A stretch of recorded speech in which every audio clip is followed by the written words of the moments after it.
welcome back. So, before I move to the final topic in this segment, which is the quantum field theory on Minkowski space, let us have an extended recap of what we have done so far after the 0-dimensional field theory. So, we then from the 0-dimensional field theory, we moved on to the 1-dimensional lattice structure, discrete lattice structure, and we introduced the concept of the propagator as representing the movement of the field from from a state n to another state m. And because the field function could move out of the system in any of these states. So, we need to have a summation over the states m when we establish a relation between the field function and the propagators, which is given in the equation on the slide. We then had established this Schwinger-Dyson equation for in terms of the propagator, and we based it on the set of Feynman diagrams which are given on the slide. The propagator being represented by a red blob, a field function entering the system at point 0 and emerging from the system at point n could emerge without interaction if the point 0 and the point n coincide, that is represented by the delta function, or it could interact with a 2-point vertex representing a neighboring point and then encounter then move out from the system after propagating to the point n, and this one of them represents the interaction with the left hand field point, and the other represents the interaction with the right hand neighbor. We established this expression on the basis of the Schwinger-Dyson equation that was given on the previous slide, the green box here, and we got the expression for the propagator as the expression that is given in the top green box here, where u plus minus are defined by this expression here. And then we moved over to the continuum in 1-dimensional space, and the propagator in this continuum 1-dimensional space was shown to be the expression that is given in the upper blue box. The propagator also particularly for large x takes the form of an exponential, which is given in the second blue box, and the field function in terms of the propagator now takes the form of an integral from the summation that was there in the context of a lattice structure. It takes the form of an integral, which is given in the green box at the right at bottom of your slide. Then we generalize this expression to d-dimensional Euclidean space. The Schwinger-Dyson equation for the propagator in d-dimensional space is given here. Of course, you have more neighbors. In the case of 1-dimensional lattice, you only have 2 neighbors. Here you have many more neighbors depending on the value of the dimension of the lattice, and accordingly the Schwinger-Dyson equation for the propagator also becomes more involved. The solution to the Schwinger-Dyson equation representing the expression for the propagator is similar to what we had for the 1-dimensional lattice and takes the form given in the bottom equation of this slide. Other continuum results that were obtained were for the action in the presence of a source, where the source is subsumed within the action, and the propagator now takes the form which is given in the green box at the bottom of your slide. The Euler-Lagrange functional equations takes the form which is given at the in the red box at the top of the slide. The classical field equation, the Kleene-Gordon equation, takes the form in Euclidean space. Please note this point. This is the Kleene-Gordon equation in Euclidean space, a free equation, a free field equation, and this is given in the green box, upper green box. And in the case of the 5-4 theory, together with the source, the equation gets modified to the expression that is given in the lower green box, with the introduction of the coupling terms and also the source terms into the free field Kleene-Gordon equation. Then we discussed the issue of the phi-4 field. We introduced phi-4 field through an interaction into the action by introducing the term that is given in the red box here, 1 upon 4 factorial lambda 4 phi to the power 4. The exponential of the action was then expanded as a perturbation series in the coupling constant, in the interaction constant lambda 4 as a summation series, so exponential series, and that enabled us to arrive at the interaction generating functional, which takes the form given in the red box here, and the normalization of the interaction theory takes the form that is given in the green box at the bottom of your slide. The 2-point functions, 2-point green functions were obtained and through the perturbation mechanisms, perturbation series, and were represented by H2n upon H0, H0 in a sense capturing the normalization impact and H2n being related to G to N. The Schwinger-Dyson equation for the phi-4 field for the generating functional for the phi-4 field takes the form that is given in the red box here, and for the on simplification, on substituting the various values, we get the expression for the field function. The Schwinger-Dyson equation for the field function takes the expression that is given in the bottom green box. The Schwinger-Dyson equation that is given here in terms of the green box has a direct correspondence to the set of Feynman diagrams which are given here on your slide, which has been explained elaborately in an earlier lecture. So, I will not go through it again, but there is a clear cut correspondence between the terms that are incorporated in the Schwinger-Dyson equation and that are present here. The first term, for example, represents the first term j upon mu, the straight line with a source. This represents the term j upon mu. The second term with an interaction vertex, 4-point vertex, and each of the outgoing legs, external legs ending in a blob is represented by this phi j cube term with the lambda 4 being the vertex, and similarly the other two cases where there is a reunion of two branches emerging from the vertex and all the three branches from the vertex are represented by the second last and the last terms in the Schwinger-Dyson equation. Then continuing with the phi-4 theory in terms of propagators, we have the following set of Feynman diagrams corresponding to a field that enters a field function that enters through an external leg at the point x.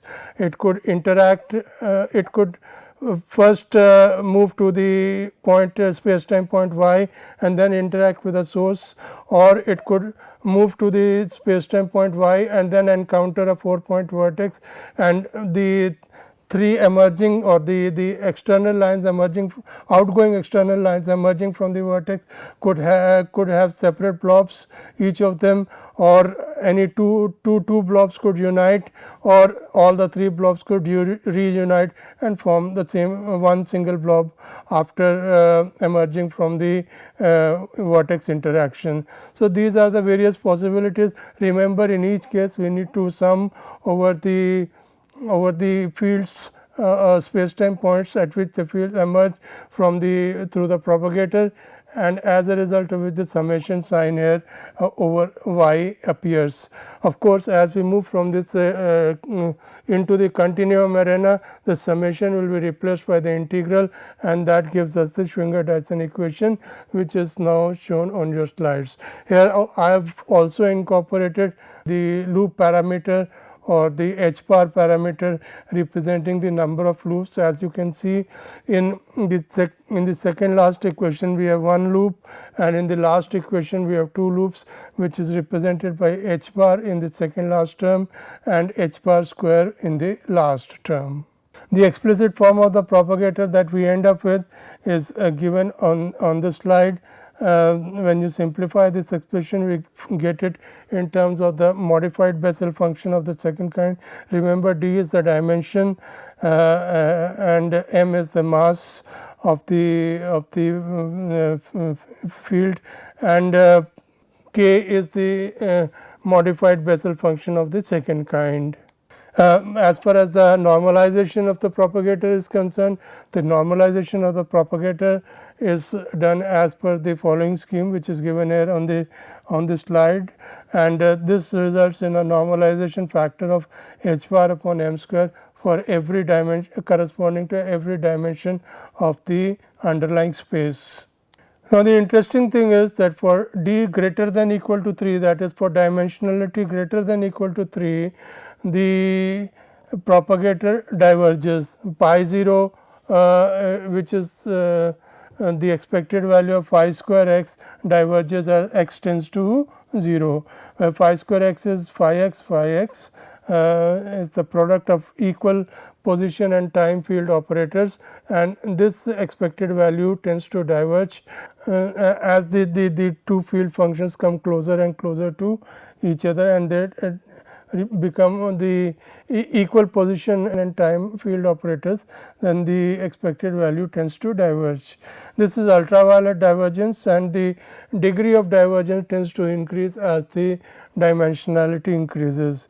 For d equal to 2, we encounter infrared divergences, which are in the sense of logarithmic divergences, as was discussed earlier. Then we discussed the issue of moving from the position space representation to the wave vector space representation. So far we had used the field values at every point as the independent variables. Now we can we are considering the modes of the fields as the independent variables. This representation has certain advantages, the most important being the conservation of wave vectors or conservation of momentum, as you may say, and moreover in practice the data that is collected, the attributes of the system that are actually measured relate to the wave vectors or the momenta rather than positions. And then the relationship between the position and the wave vector representation is very well known. It's straightforward. It's the one is the Fourier transform of the other, therefore we write phi k is the Fourier transform of phi of x. So wave vector space is nothing but the Fourier space corresponding to the position space. I exemplified computations in the mode space in the context of 3 examples. One of them is reproduced here. A1 is the 2-point function, which is represented by the propagator at the points x1 and x2. In mode space, we have a corresponding function being the expected value of phi k1 and phi 2, that is in momentum space or in Fourier space, and when we this expression phi k1 phi k2, the expected value thereof works out to when you convert the variables k1 and k2 to the corresponding or when you represent k1 and k2 in terms of the corresponding position variables, you get the expression which is equation number 1 here. But phi x1 phi x2 as shown above is nothing but the propagator between x1 and x2. So, this is equation number 2 here, and we also know that the propagator between x1 and x2 has the explicit expression given in equation number 3. So, we have 3 equations, one equation representing the relationship between phi k1 phi k2 expected value and phi x1 phi x2 expected value. The second expression representing phi x1 phi x2 as the propagator between x1 and x2, and the third one representing the expression for the propagator. Combining all these 3, we can arrive at an expression for phi k1 phi k2 expected value in terms of the expression that is given in the green box below. Remember, we have a delta function here. That delta function is nothing but the conservation of momentum.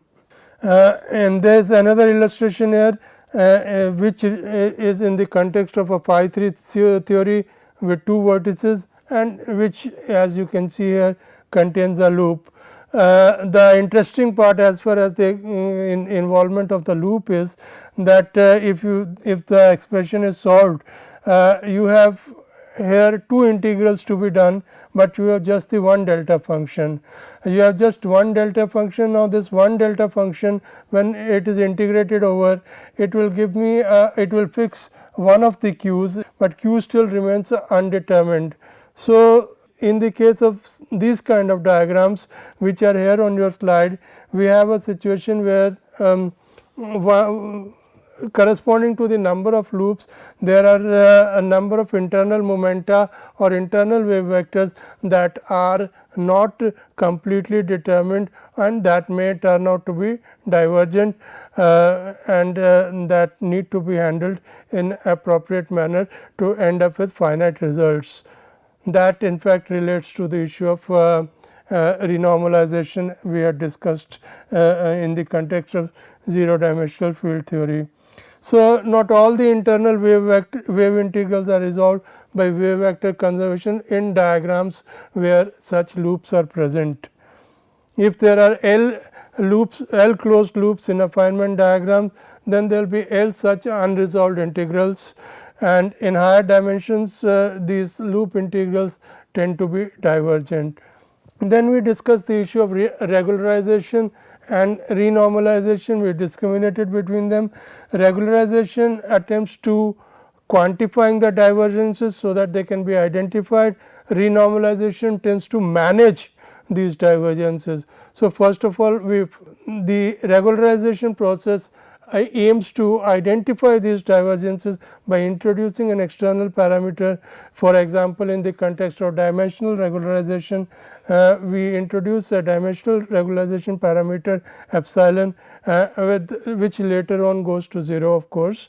But the point is, by using this introducing this parameters, external artificial parameters, we are able to identify these divergences and therefore identify the existence of situations where renormalization may be required.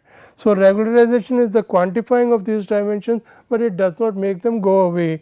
The process of making them go away, that is the process of managing these divergences, including these divergences in the theory in such a way so that we end up with finite results in the context of various endpoint functions and other quantities of interest in relation to the field theory, is called renormalization.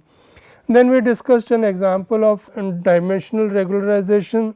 We wrote d as 4 minus 2 epsilon with the condition that at the end of all calculations we shall take epsilon down to 0, and any divergences in the intermediate state will show up as singularities when we take epsilon tends to 0, but at the end of the day we should be able to cancel those singularities and emerge with a situation where the final quantities that are of interest to us contain epsilon in such a way that if we take the limit epsilon tending to 0, we still end up with finite results. We discussed the same diagram that we had earlier, where I mentioned the existence of one loop, and either q dash or q is unresolved, has to be integrated over the loop. We tried to simplify this. We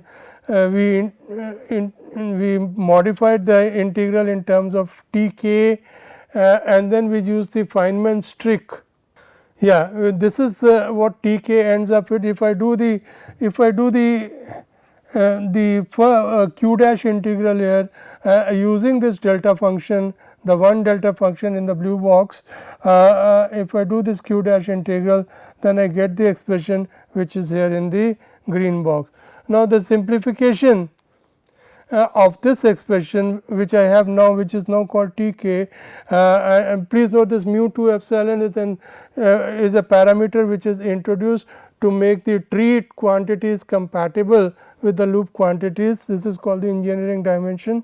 So, we write Tk in this form, and then we use the Feynman trick Feynman trick, what I will do is I will place it as a part of the presentation. It is slightly extensive.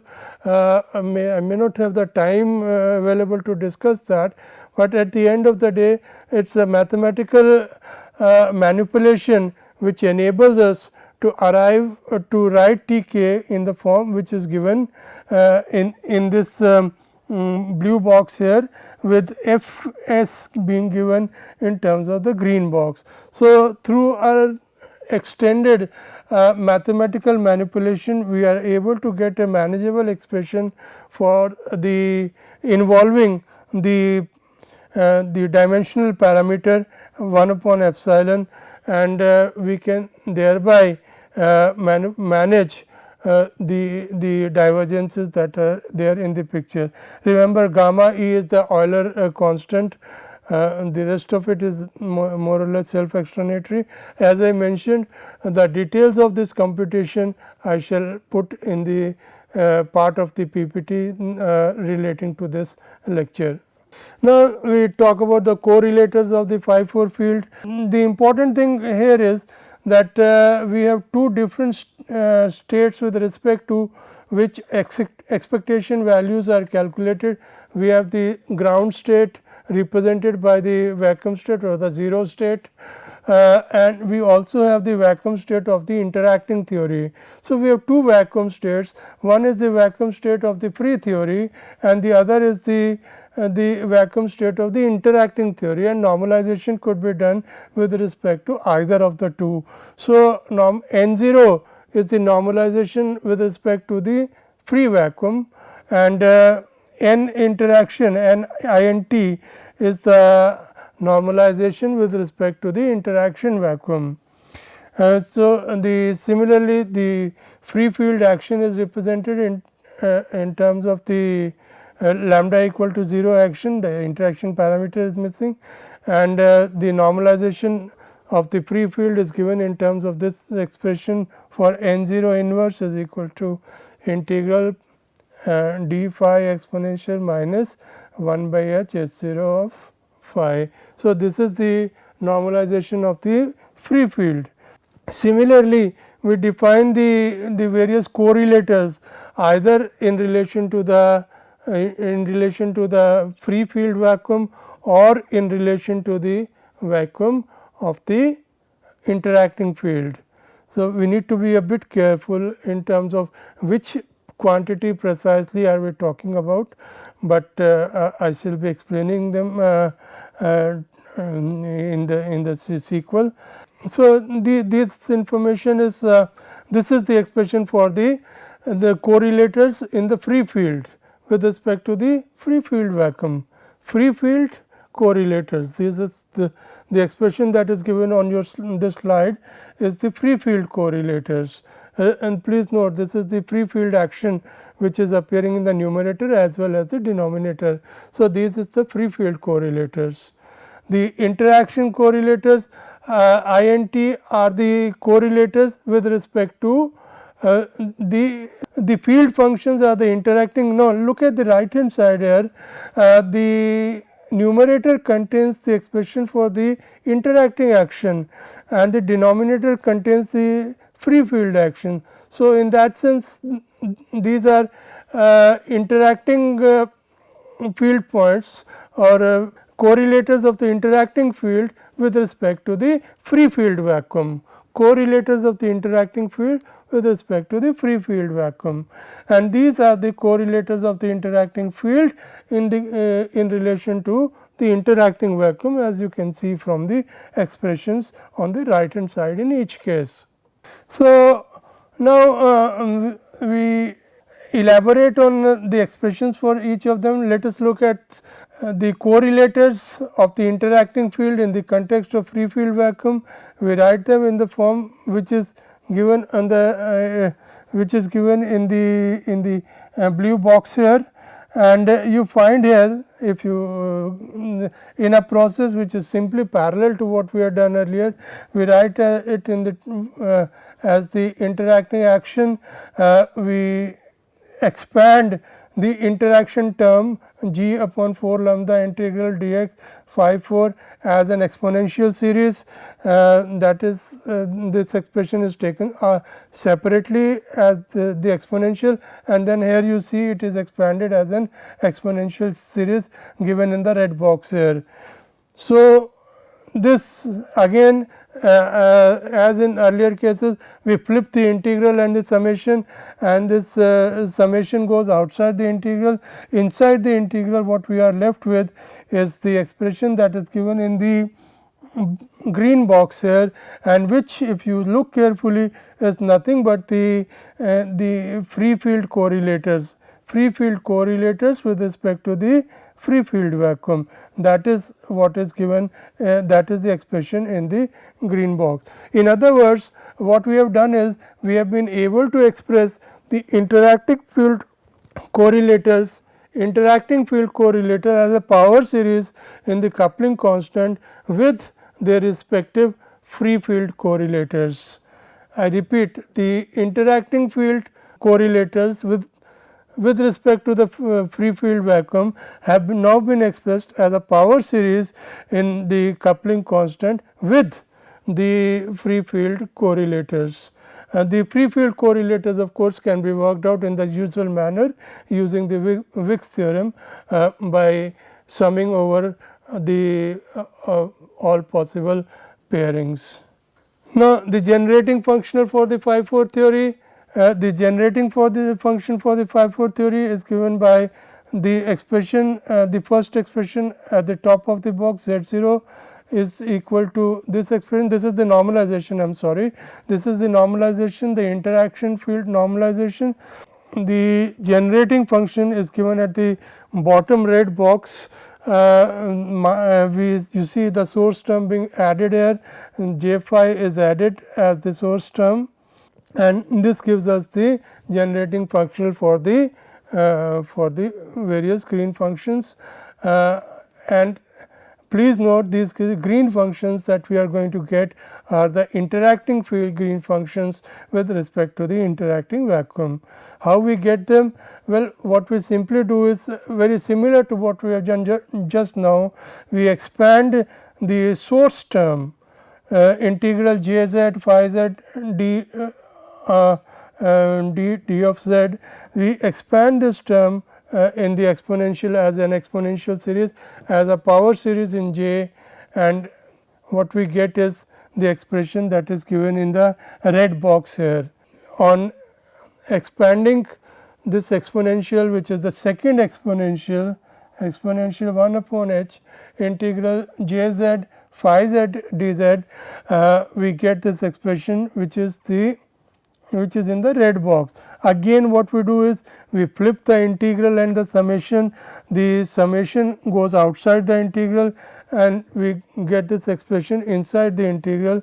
And if you look at it carefully, the expression that we have right at the bottom, integral, path integral of phi z1 to phi zn exponential minus, this is together with the normalization n interaction, this whole expression is nothing but the expected value or the interaction point functions, n point functions with respect to the interaction vacuum.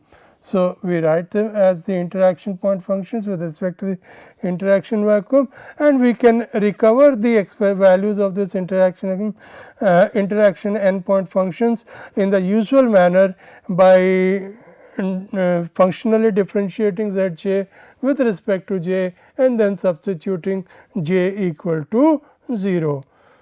So, that is precisely what is there on this slide. So, in the earlier case we had a relationship between the interaction point functions with respect to the free field vacuum being expressed as a power series in terms of the free field correlators. Here you are having an generating function which is generating the interaction field vacuum in terms interaction field endpoint functions with respect to the interaction vacuum. The connected diagrams are given in the usual manner with the generating functional for the connected diagrams being given by the expression in the red box. And Zj is equal to exponential of 1 upon Wj, which can be expanded as an exponential series, and each term having the usual meaning.